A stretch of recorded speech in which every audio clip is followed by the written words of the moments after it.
Israel, Palestine, the Mid-East to the Midwest, dark skin or light, we're all human, and it's time to start acting like it. We need to teach our children we don't need to fight no more. I said we don't need to fight no more. Check it. The last thing he thought about was waving goodbye. He put his son on a plane to where his parents reside. He gave him his last dollars and made him a sign. It was an 18-hour flight to the States overnight. For the last 6 days, rockets lit up the sky. It wasn't safe to stay in occupied Palestine. He had seen a lot of combat in a previous life. It was replaced with a calm that made him see light. It wasn't his son by blood, but was made so legally. His mother was Palestinian, American Aborigine. He met her before his tour and married her overseas. She moved back to her home to help the poor fight disease. She reached into his distant heart and helped him find peace, until the shelter grew apart sometime last week. He asked his son if he was frightened, but to his surprise, he looked his dad in the eyes and said, "It's all gonna be alright. It's all gonna be alright, yeah. It's all gonna be okay, yeah. It's all gonna be alright someday." The plane left the causeway, sirens and alarms would often break the silence in between the bombs. He no longer held the rifle for the American cause. All he had that left with him was medical tape and gauze. He was a medic in the army and was sure he'd seen it all. Down the street there was an orphanage crumbling concrete walls. His wife taught him every precious life was worth the fight, so he stayed behind to give the children fair triage. Smoke was billowing out the windows, he could hear kids call.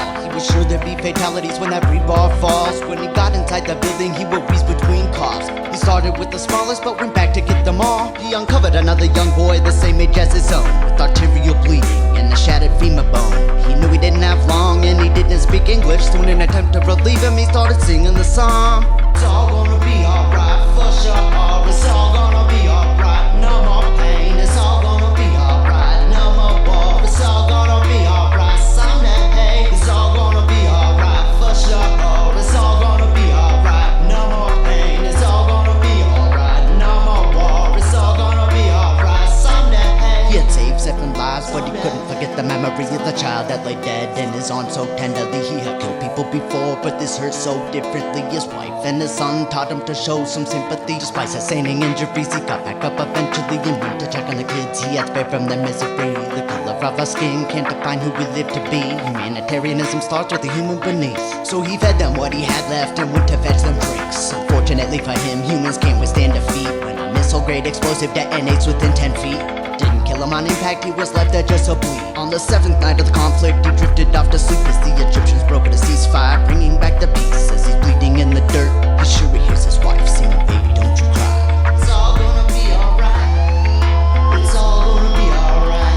yeah. It's all gonna be okay, yeah. It's all gonna be alright someday." How many people gotta die in a 7-day war to justify what the fuck you say you're fighting for? You want my opinion?